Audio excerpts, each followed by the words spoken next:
Pertanyaan pertama berhubungan dengan tema kita malam ini. Saya memiliki keponakan yatim. Suatu hari ibu dari keponakan saya meminta uang pada saya, tapi kebetulan saya belum bisa membantunya. Berdosakah saya? Tentu saya tidak. Kalau tidak mampu, tidak ada masalah. Tidak ada taklif. Kata Allah SWT, la yukallifullahu nafsan illa us'aha. Allah tidak akan bebankan kepada satu jiwa kecuali sesuai dengan kapasitas kemampuannya. Jadi insya Allah tidak dosa. Saya punya harta syubhat, halal atau haram, masih bimbang. Bolehkah saya sumbangkan untuk pembangunan taman bermain anak-anak umum di sebelah masjid dekat rumah saya? Boleh saja. Kalau ragu, boleh dilakukan untuk fasilitas umum. Sebagaimana uang-uang yang syubhat, uang-uang yang haram, kalau bukan miliknya orang, kalau milik orang harus dikembalikan. Tapi kalau milik umum, seperti pernah kita bahas masalah bunga bank, ya, hasil dari riba, hukumnya kembali kepada hukum asal, tidak ada pemiliknya dan itu boleh digunakan untuk fasilitas umum. Tapi kalau haknya orang ada di situ, kita tahu pemiliknya harus dikembalikan, tidak boleh. Ada orang yang sudah lama hutang pada saya, bolehkah saya ikhlaskan karena saya lupa nominalnya dan dia mungkin sudah lupa dengan hutangnya? Boleh saja, malah sangat bagus. Termasuk sunnah Nabi SAW adalah seseorang memaafkan orang yang tidak mampu membayar utang. Termasuk juga ada hadis yang menyebutkan masalah itu.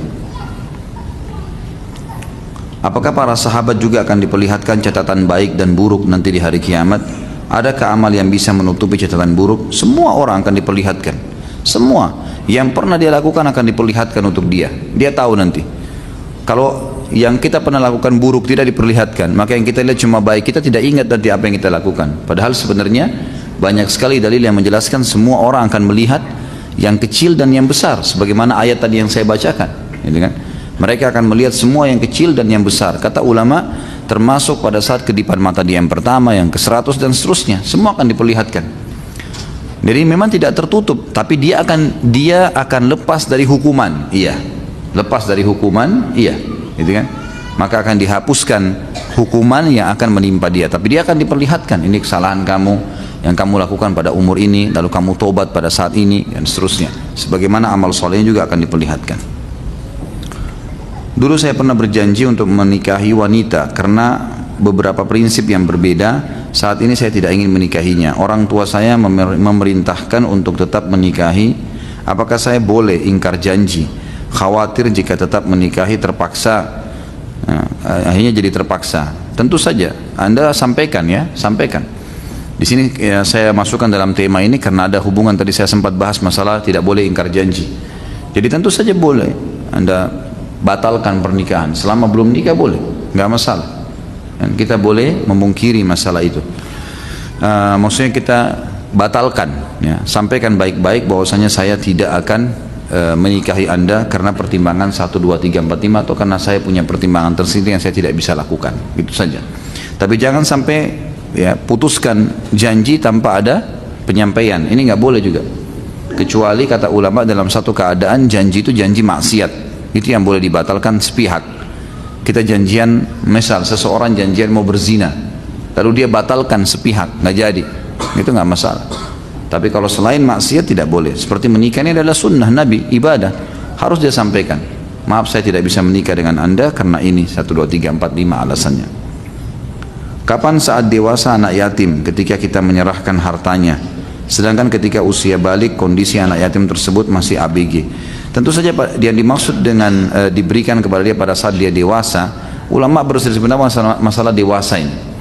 Nah, umumnya ulama mengatakan dewasa adalah pada saat dia sudah bisa mengelola hartanya sendiri. Dan dari sini keluar pendapat yang mengatakan kalau anak yatim tersebut setelah dia balik pun belum bisa mengelola, walinya masih bisa memegang untuk dia, masih bisa dipegang untuk dia. Jadi di sini kita harus tahu bahwasanya tergantung keadaan. Lebih pantas, lebih layak dikembalikan kepada dia pada saat dia sudah bisa. Makanya anak yatim pun itu dilatih, ya. Pada saat dia sekolah, dididik dengan sekolah yang baik sehingga dia menjadi pintar dan dia bisa mengelola hartanya. Seperti itulah, ya. Apa yang dimaksud Ustaz dengan sifat muru'ah kepada Allah dan bagaimana contohnya? Muru'ah itu menjaga hubungan, jadi kepekaan hubungan dengan Allah Subhanahu wa ta'ala. Tentu caranya adalah melakukan ketaatan kepada Allah Subhanahu wa ta'ala. Segala jenis ketaatan dilakukan sama dia. dan segala macam pelanggaran ditinggalkan. Lebih tepatnya hal wajib dan sunnah dikerjakan, hal haram dan makruh ditinggalkan. Itu namanya ringkas atau salah satu pandangan dari masalah muruah ini. Jadi menjaga kehubungan dengan Allah Subhanahu wa taala dan sangat peka. Ulama memasukkan dalam muruah misalnya kalau ada orang jalan makan sambil jalan hukumnya makruh dalam Islam. Tapi kalau dia tinggalkan karena Allah masuk dalam kehormatan muruahnya, hubungannya dengan Allah. Sampai pada hal yang makruh pun ditinggalkan. Syubhat, dia ragu ini halal atau tidak ya, ditinggalkan sama dia. Itu namanya menjaga muruah dengan Allah Subhanahu wa taala. Jadi menjaga hubungan baik dengan Allah. Tadi Ustadz mengatakan bahwa 1 rupiah uang haram bisa membuat cerai pasangan suami istri. Memang benar Ustadz, suamiku selalu memarkup nilai proyek yang sudah diamanahkan seseorang kepada suamiku. Tapi hati suamiku tertutup, dia bilang halal. Bagaimana cara meyakinkan bahwa membuat nilai proyek lebih adalah haram? Akibat uang haram tersebut banyak. Belum dikaruniai anak pertama. Yang kedua, doa tidak dikabulkan. Yang ketiga, selalu ribut antara suami istri. Yang keempat, hati menjadi tidak tenang. Yang kelima, malas beribadah. Ya. Di sini pertanyaannya apa ini tadi? Berarti bagaimana cara mengingatkan dia ya kalau markup itu adalah uang yang haram? Saya yakin subhanallah semua perbuatan dosa teman-teman sekalian di dalam jiwa orang yang melakukannya ada kata hati nuraninya itu tidak benar. Ada pasti. Dia mau mengambil sesuatu, hatinya pasti mengatakan itu tidak benar. Menahannya. Tapi dianya digoda oleh syaitan sehingga terkuasai. Harus dia bahasakan, dijelaskan kalau itu haram. Berikan contoh kalau emang lebih jelas begini. Kalau seandainya dibalik, bilang sama suami, kalau kamu misalnya atau anda atau apalah dipanggil nama dia, menjadi pemilik perusahaan, lalu ada pegawai seperti anda posisinya, mau memarkup harga, memanipulasi data, mau nggak kira-kira kalau pegawainya gituin? Ini seperti retorika yang Nabi SAW gunakan kan pada saat seorang anak muda minta berzina. Kata Nabi, kau ridho nggak kalau ibumu dizinai? Enggak. Saudarimu? Enggak. Anakmu? Enggak. Lalu kenapa kau ridho menzinai saudarinya, ibunya, istrinya orang lain? Tidak mungkin. Maka retorika bisa saya sampaikan, insya Allah mudah-mudahan sambil kita doakan kepada dia. Jadi nggak boleh memang. Lemparkan pertanyaan lain juga, misalnya selain kalau kamu jadi pemimpin perusahaan dan dikhianati oleh bawahanmu, mau nggak kira-kira? Ya. Juga bisa dikatakan untuk mengetahui ini benar atau tidak. Kalau seandainya pimpinan kamu mengetahui kamu melakukan ini, kira-kira dipecat atau dipertahankan? Coba lemparkan pertanyaan. Semua pertanyaan masuk akal kok kan gitu. Nggak ada pimpinan perusahaan mau mempertahankan pegawainya yang sudah buat khianat, nggak mungkin. Itu dari sisi rasional, ya manusiawi. Sisi agama jelas haram, nggak boleh. Haknya orang lain itu. Anda pakai logo perusahaan, pakai baju perusahaan, namanya terdaftar di perusahaan tersebut, punya daftar gaji di situ, punya meja kerja, jelas tidak boleh sama sekali mengambil apapun yang berhubungan dengan haknya perusahaan, tidak boleh. Sampai pernah saya jelaskan teman-teman sekalian, haram hukumnya antum memakai pulpen yang dikasih oleh perusahaan untuk kerja, dipakai untuk kebutuhan yang lain, tidak boleh. Kecuali perusahaan izinkan, tidak boleh sama sekali. Harus hati-hati nih. Mana yang hak antum pribadi, hak antum pribadi. Dikasih HP oleh perusahaan ini ya, untuk kerja, jangan pakai yang lain. Beli HP sendiri untuk kita pakai. Itu untuk pekerjaan. Kalau mau ini namanya muru'ah ini, pertanyaan yang tadi sebelumnya. Ini sama, menjaga hubungan dengan Allah Subhanahu wa taala. Nggak boleh memang dititipin uang, jangan dipakai. Memang untuk itu ya sudah, untuk itu amanah. Dari situ udah tingkat amanah kita. Jaga atau enggak gitu.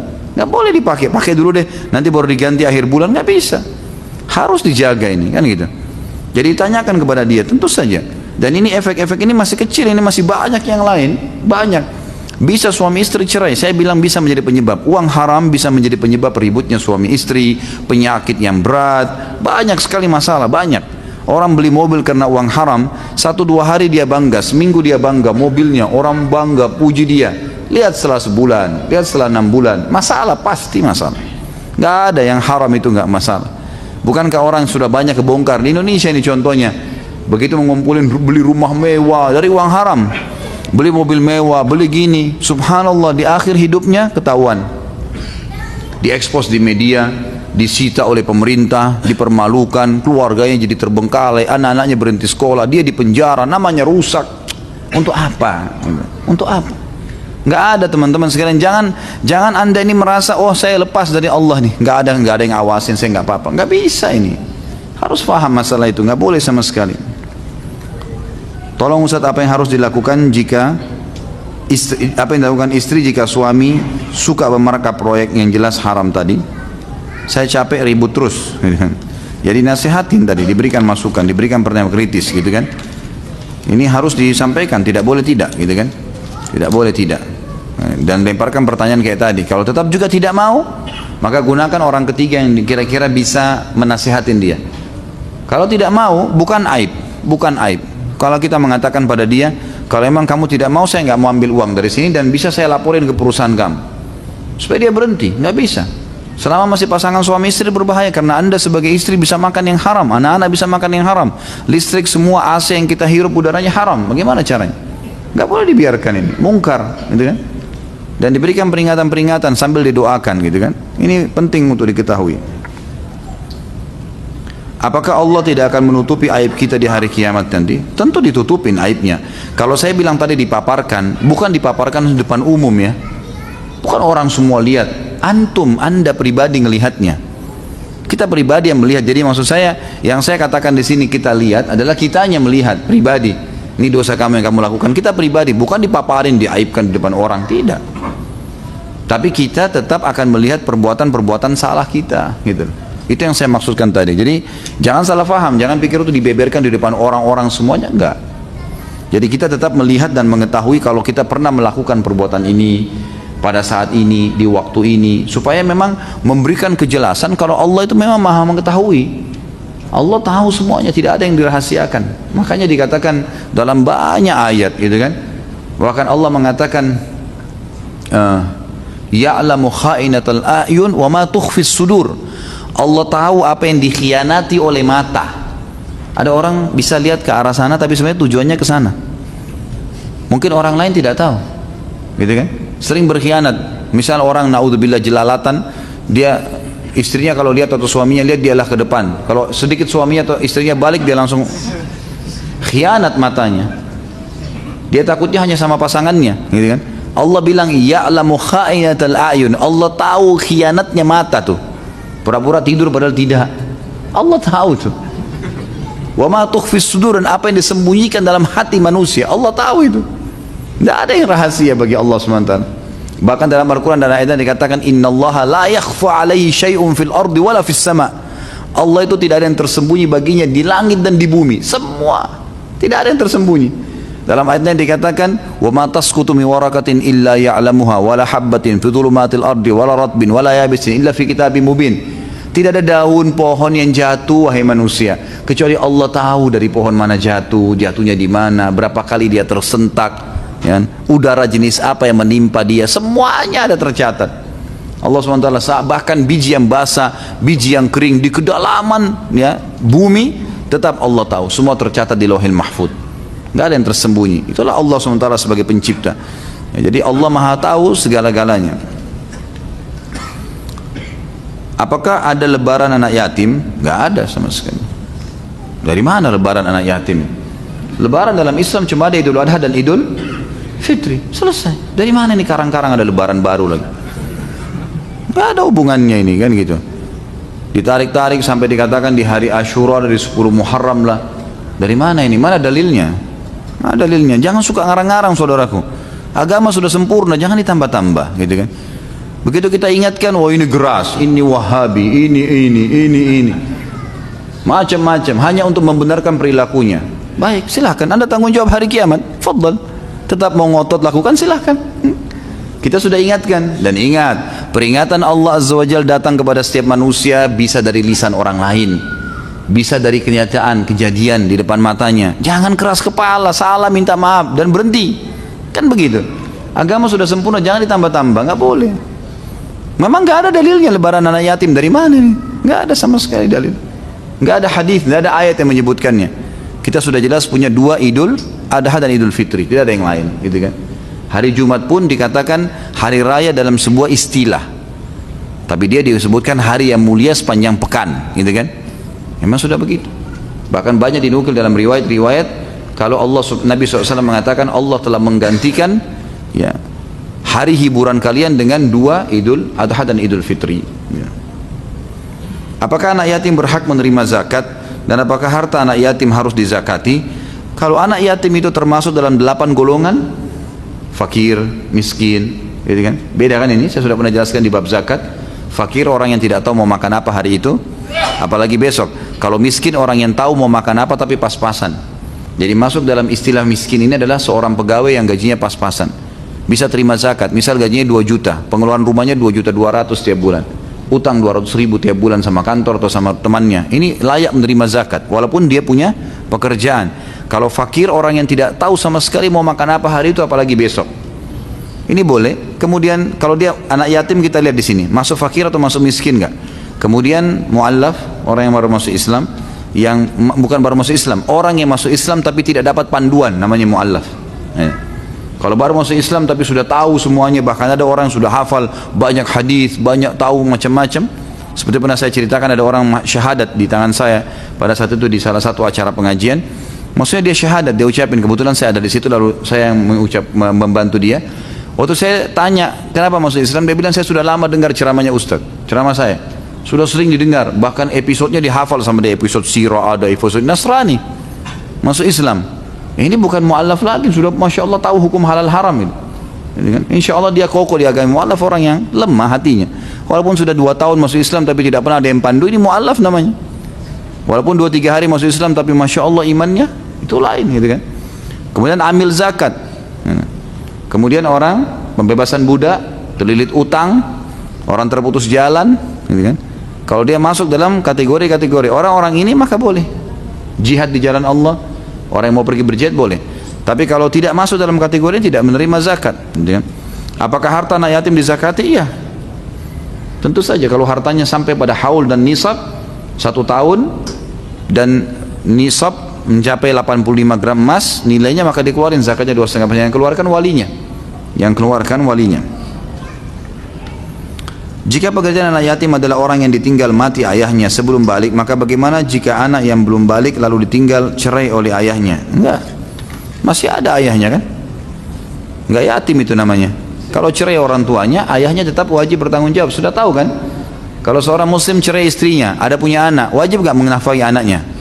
Wajib, enggak gugur ini. Nafkah terhadap mantan istrinya kalau sudah lewat masa iddah itu boleh, enggak wajib lagi dia, kecuali si mantan istri menyusui anak, itu baru wajib diberikan nafkah karena dia menyusui anak supaya dia makan dan susu anaknya ada selama dia menyusui, kan gitu. Kalau sudah diceraikan, gitu kan. Jadi ini tetap berlaku hukumnya. Pertanyaan kemarin yang belum sempat terjawab Ustaz, ini saya taruh di sini karena memang dikatakan yang lalu ya. Pengalaman penting buat hidayah orang. Saya punya pengalaman pribadi, saya mantan seorang praktisi banker dan akan berbagi pengalaman. Bekerja di bank mungkin adalah dambaan setiap orang awam bagi bagi anak-anak fresh, apa ini? Graduate ya. Membayangkan menggunakan dasi, pakaian rapi, gaji besar, tapi praktek di lapangannya sangat kotor. Saya akan memberikan bocoran. Ternyata di dalamnya gaji banker itu tidak seberapa. Namun yang besar adalah uang pelicin ya. Tapi pelican tulisannya. Baik, uang pelicin untuk meloloskan kredit, semua bagian di bank bermain, marketing, bagian legal, pimpinan cabang dan seterusnya. Semua markup untuk nilai agunan. Data-data rekening palsu, laporan keuangan palsu. Agar kreditnya disetujui, mereka meminta fee 3-5% di bawah tangan. Itulah sebabnya kenapa harga ruko, rumah, properti cepat naik dan kebanyakan dikuasai oleh orang non-muslim. Karena mereka berani memberikan suap kepada petugas kredit supaya bisa dimarkup sehingga bisa membeli properti tanpa DP atau modal. Inilah real praktek lapangan di lapangan dan di dalam bank itu sendiri, terutama bagian kredit. Saya dulu pemegang jabatan kredit di bank. Bagaimana cara saya bertobat dari dosa saya Ustaz? Ya, pertama semoga saja ya apa yang Anda sampaikan ini bermanfaat bagi kaum muslimin yang masih terlilit dengan masalah pekerjaan ini. Dan memang sudah sering kita ingatkan agar meninggalkan perbuatan-perbuatan yang bisa mengundang pada dosa kepada Allah Subhanahu wa taala. Ingat teman-teman, sekuat apapun fisik Anda sekarang, ya, semuda apapun umur Anda, ya, tetap saja akan mati. Ini kalau mati ini sendirian, masuk di kuburan, sendirian dihisab hari kiamat, dan Allah sudah sampaikan kepada kita tentang adanya kematian, adanya pembangkitan, adanya hisab, adanya neraka, adab-adab siksaan yang menyakitkan. Lalu untuk apa gitu? Untuk apa? Apa yang mau dikejar gitu? Apa yang mau dikejar? Terlebih lagi mati misterius, nggak tahu kapan datang gitu. Ini kalau datang tiba-tiba kita mati tanpa harus di ruangan ICU, teman-teman sekalian. Ada orang jalan di jalan ditabrak lalat mati gitu. Oh iya, mati, bisa mati, meninggal kalau ajalnya datang. Itu cuma penyebab gitu kan. Lalu untuk apa kepada hal-hal yang haram seperti ini? Kalau cara Anda taubat, tentu saja sama, taubat nasuha. Yang pertama, tinggalkan dosa itu seketika. Lagi riba, lagi zina, lagi dusta, lagi durhaka sama orang tua, berhenti. Yang kedua, sesali. Yang ketiga, berjanji sama Allah tidak mengulanginya. Ini 3 syarat Imam Nawawi sebutkan. Yang keempat ditambah oleh sebagian ulama adalah mengisi sisa umur dengan amal saleh. Kalau ada di antara yang kita pernah lakukan perbuatan dosa, terutama berhubungan dengan hak manusia, misal mencuri, ya, tadi markup harga, membuat nota palsu dan seterusnya, maka itu harus dikembalikan. Nggak bisa enggak. Hak orang harus dikembalikan kecuali dia ridho. Kalau enggak maka dikembalikan. Kalau tidak dikembalikan maka tidak cukup. Sama Allah Subhanahu wa taala dimaafkan kalau dia taubat, tapi sama manusia tersebut ditanya dulu sama Allah hari kiamat, maafin enggak orang ini? Orang ini pasti tahu haknya dia. Maka dia bisa mengambil pahala-pahala orang tersebut. Maka tidak boleh ini, ya, tidak boleh. Harus dikembalikan haknya manusia. Teman-teman, jangan siapkan musuh yang akan memberatkan kita hari kiamat. Jangan suka ceritain orang, fitnah orang, buat macam-macam berita. Belum tabayun, belum nanya, sudah main tuduh. Belum ini, belum itu, macam-macam. Kejar keuntungan walaupun kecil. Terus menerus memarkup harga, buat nota palsu. Ini untuk apa semua ini? Untuk apa teman-teman sekalian? Cukupkan dengan air yang kita minum, cukupkan dengan makanan yang kita makan, tapi halal, enak, tentram hati itu. Dan Allah SWT berkahi. Ada orang subhanallah gaji 2 juta tiap bulan tapi berkah, numpang di rumahnya mertuanya, ada iparnya, cukup. Ada orang 50 juta per bulan tidak pernah cukup. Padahal cuma dia sama istrinya sama anaknya satu, tidak pernah cukup, tidak ada berkahnya. Yang halal, harta itu yang penting halal, berkahnya. Allah berkahi kalau yang halal itu. Tentu saya sarankan seperti tadi, taubat kepada Allah Subhanahu wa taala, dan terima kasih tentunya informasinya. Mudah-mudahan ini tidak ada unsur ghibah karena tidak menyebutkan instansinya. Dan ini sebuah pelajaran saja, dan ini memang sudah diketahui rahasia umum kok, gitu kan.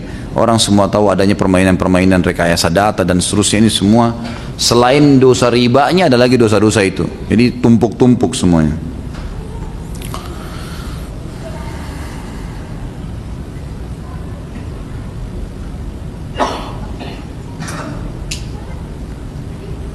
Saya tidak tahu sesuai dengan tema atau tidak. Baik. Saya salah seorang karyawan swasta yang memiliki kerja sambilan sebagai ilustrator dan komikus. Selain itu, sejak saya kuliah saya menjadi seorang pelukis wajah di Mall Panakukang Makassar. Sekarang saya mau berhenti melukis, menggambar dan menjadi seorang ilustrator karena ingin berjalan di jalan yang betul. Pertanyaan saya, apa yang saya harus lakukan dengan gambar-gambar saya yang sekarang? Baik yang masih ada pada saya, pada orang lain yang pernah memesan kepada saya, dan gambar komik saya yang telah termuat di website. Yang Anda mampu hapus, hilangkan. Yang ada sekarang dihilangkan. Saya punya kakak ipar di Surabaya. Beliau seorang, kebetulan dia nikah sama kakak saya perempuan menikah dengan laki-laki ini, kakak ipar saya, dan dia pelukis dulunya sebelum menikah. Rumah penuh dengan lukisan, dan memang luar biasa, dia kalau duduk melukis itu cepat sekali dan bagus kalau jadi gitu kan. Subhanallah, duduk dengan saya ngobrol sebentar, Allah kasih hidayah, bukan dari saya, Allah kasih hidayah, tiba-tiba dia meninggalkan itu. Lalu dia tanya, kira-kira bagaimana caranya mengalihkan hobi saya ini? Saya memang hobi di sini. Lalu saya berikan masukan, Anda boleh, ya, antum boleh menggambar apa saja yang tidak dilarang, seperti pemandangan, kota, ya, buah-buahan. Jadi sekarang dia kalau gambar pasar-pasar kuno, Jazirah Arab misalnya dulu, dibuatlah sama dia tendanya, rumahnya, buah-buahnya, tapi nggak ada orangnya. Juga masih laku, banyak orang beli gitu kan. Ditinggalin sama dia. Lalu dia alihkan terampilannya ke kaligrafi, tulisan Arab, mulai dialihkan kepada hal-hal yang positif. Jadi hobi yang ada masih bisa, kalau masih bisa dikemas secara syar'i, dikemas secara syar'i. yang tidak boleh ditinggalkan. Kalau yang ada sekarang di tangan Anda, usahakan untuk dihilangkan. Kalau bisa diganti, ya, dialihkan kepada hal yang boleh, bagus. Kalau yang sudah terlanjur terjual, bertobat kepada Allah Subhanahu Wa Taala, gitu kan. Dan kalau ada yang di tempat-tempat lain yang masih bisa, pokoknya intinya masih bisa dihapus, dihapus di website, di tulisan, di aset yang disimpan atau apa saja. Saat saya di MTSN, saya pernah berutang kepada penjaga kantin di sekolah saya sebesar 70.000. Namun entah kenapa saya lupa alasan, saya lupa membayarnya. Sekarang saya tidak tahu keberadaan bapak itu dan saya merasa terbebani akan hal itu. Apakah ada jalan yang bisa saya tempuh untuk melunasinya? Coba datang ke tempat sekolah lagi itu, madrasah tadi, madrasah Nawiyah yang Anda masuk itu, tanya di mana penjaga kantin dulu bapak ini, tanya, insya Allah mungkin orang-orang sekitar itu tahu. Biasanya ya penjaga kantin itu tinggal dekat sekolah biasanya, gitu. Bisa ditanya bahwa bapak itu di mana, sampai Anda temukan. Anda temukan, alhamdulillah, itu sangat baik. Ini tanda keimanan ya. Anda terdorong mau melunasi, itu sangat luar biasa, karena itu akan menghilangkan masalah kita pada hari kiamat. Karena di hari kiamat orang ini nggak mau terima 70.000 rupiah, rupiah nggak laku di akhirat, udah nggak laku ini. Makanya sekarang dia mau 70.000 pahala, ini jadi masalah ini. Pahala apa yang sejumlah besar itu? Ya kalau sholat ibadah kita semua diterima, kalau enggak kan gitu, jadi masalah. Jadi coba cari tahu. Kalau tidak ketemu pun ada solusi. Bagaimana kalau saya pernah berutang sama orang, lalu saya tidak tahu di mana orang tersebut, atau saya pernah mengambil haknya orang lain, sekarang saya tobat, saya nggak tahu harus kemana. Orangnya juga saya tidak tahu, mungkin di negeri lain, mungkin di kota lain. Caranya sodakahkan sejumlah itu atas nama orang itu. Itu bisa. Tapi jangan sodakahkan kalau masih ada orangnya, dan jangan malu.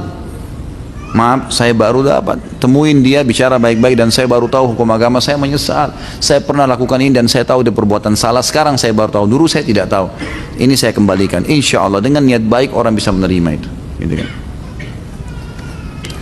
Kemudian saya juga pernah berutang kepada teman saya waktu SMA sebesar 5.000. Seingat saya pernah memberitahu bahwa saya pernah berutang kepadanya, namun dia bilang tidak mengapa, tidak usah dibayar. Namun itu seperti memberatkan hati saya. Kalau dia sudah mengatakan tidak bayar, tidak apa-apa. Kurang lebih 2 tahun yang lalu saya saat Idul Adha, saya memasukkan uang 50.000 ke dalam celengan berjalan dengan niat melunasi utang-utang yang saya sebutkan di atas. Apakah itu bisa, Ustaz? Kalau orangnya masih ada, bayar ke orangnya. Kalau orangnya sudah maafin, sudah lunas, nggak ada masalah. Kalau kita tidak temukan orang yang ingin kita bayar utangnya, maka boleh sedekah atas nama dia. Atas nama dia ya, bukan atas nama kita. Untuk dia, memang pahalanya dia untuk dia. Insya Allah hari kiamat dia bisa ridho dengan itu, gitu kan. Umur berapa harta anak yatim diberikan oleh pengelola harta? Ini sudah dikatakan tadi, dia tidak batas umur. Yang penting dia sudah layak untuk mengelola hartanya, kasih ke dia, gitu kan. Sudah layak mengelola, silahkan dikasih kembali. Apa hukumnya datang ke panti asuhan dengan tujuan memberikan sumbangan atau sedekah kepada mereka, lalu memohon didoakan oleh para anak-anak di panti asuhan tersebut supaya hajatnya dikabulkan oleh Allah Subhanahu Wa Taala? Sebenarnya ini khilaf di antara ulama tentang masalah boleh atau tidak. Bolehkah kita pada saat memberikan sedekah kepada seseorang, kita meminta sekaligus untuk didoakan, gitu kan? Pendapat ulama yang pertama mengatakan tidak boleh meminta balasan doa dengan mereka, gitu kan? Karena ini memang lillahi ta'ala, udahlah, kita boleh berdoa sendiri dan kita bisa mengatakan, ya Allah, saya jadikan sedekah ini sebagai perantara kepadamu sebagai amal saleh yang mudah-mudahan engkau terima doaku. Itu boleh tawassul dengan amal saleh, tapi tidak boleh minta kepada mereka, karena ini seperti minta imbalan. Kalau mereka bilang kami tidak mau doain, kira-kira masih mau bantu nggak? Kan gitu, akhirnya kan berhubungan antara sedekahnya dengan permintaan dia. Padahal dalam Islam disuruh sedekah tanpa minta imbalan. Ini pendapat yang paling kuat dan Allahu alam saya sarankan berpegang pada pendapat ini. Pendapat kedua mengatakan masih boleh kita bertawassul dengan amal soleh kita kalau darurat, bukan setiap saat. Misal memang kita lagi sakit, kemudian ada orang yang miskin, tetangga kita tahu janda, susah, misalnya kita kasih, ini ada titipan makanan dari si fulan, misalnya diantarkan ke rumahnya dan minta tolong didoain supaya sembuh penyakitnya. Ini masih dibolehkan, tapi bukan sebuah rutinitas. Jadi jangan hubungkan antara sedekah kita dengan permintaan doa itu, gitu kan? Umumnya lebih baik kita jadikan doa kayak pendapat pertama tadi. Jadi kita setelah sedekah kita mengatakan, ya Allah, saya jadikan ini penyebab saya sembuh. Jadikanlah sebagai penyebab saya, itu boleh. Apakah fadilah merawat yatim sama dengan kita mengangkat anak atau adopsi dari golongan fakir? Enggak, beda. Yatim tetap yang tidak ada ayahnya, itu definisinya. Kalau dia orang susah, ada ayahnya, beda pahalanya. Beda, itu cuma membantu orang. Kalau yatim ini lain. Fadilah-fadilah yang kita sebutkan memang khusus untuk anak yang mati ayahnya. Ini kalau asal mau banyak ini, banyak sekali. Di panti asuhan itu banyak sekali, ratusan. Kalau Ramadan kesian tuh, mereka pada dikumpulin, dibuka puasain rame-rame. Saya pernah dipanggil ceramah selalu, ratusan, berbeda tempat, ratusan yang hadir. Banyak. Kalau mau ini banyak sekali, dan saya sarankan teman-teman sekalian, saran saya Allahu alam, teman-teman cari panti asuhan terdekat, dekat rumah, tanya aja di mana, tanya sama RT, sama RW, pasti ada, insya Allah ada. Kalau tidak ada panti asuhan, cari tempat rumah anak yatim lah, mungkin ada tetangga kita yang tidak mampu, kemudian kita tanggung tiap bulan, tanggung tiap bulan, misalnya berasnya, berapa sih kilo, berapa, misalnya panti asuhannya ada 200 anak, berapa kilo dibutuhkan beras, oh 100 kilo, baik, dari saya 25 kilo, kita sumbang tiap bulan, udah, tiap bulan kita tinggal kirim beras ke sana, jadi 1/4 dari kebutuhan mereka kita penuhi, sesuai kemampuan, kalau kita bisa penuhi semua, alhamdulillah. Jadi rutin, gitu kan? Beda pahalanya orang yang bersedekah karena tiba-tiba ada yang minta, dengan orang yang sedekah memprogramkan sedekah itu. Memang sengaja keluar mencari orang miskin, orang susah. Ini lebih besar pahalanya. Jadi kita datang ke tempat anak yatim, masjid, yayasan. Memang setiap bulan kita rutin bantu. Gitu. Makanya beda pahalanya, karena kita sengaja keluar mencari sumber pahala itu.